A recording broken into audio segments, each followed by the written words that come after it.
بابا دیگه 3 تا شات میزنم و این یوتیوبرهای دوزاری میان با چیت نیم شات میزنن. به افتخار ایران بکوب لایکو.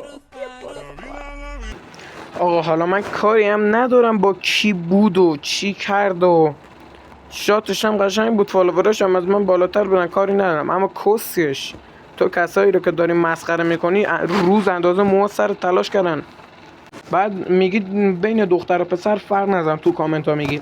حالا این با این حرف زدنش 20,000 تا سابسکرایب داره، بعد داره ایران و ایرانی رو هم مسخره میکنه. یوتیوبرهای بزرگی که اندازه موها سر این روزها زجر کشیدن، فقیری کشیدن، بدبختی کشیدن و مسخره میکنه. و چند ماه نیست داره فعالیت میکنه، اما منی که پسرمو دارم از سطح بازی میذارم اصلا حمایت نمیشم. اما اینکه دختر داره به فوش دادن به ایران و ایرانی و یوتیوبرهای بزرگ حمایت میشه.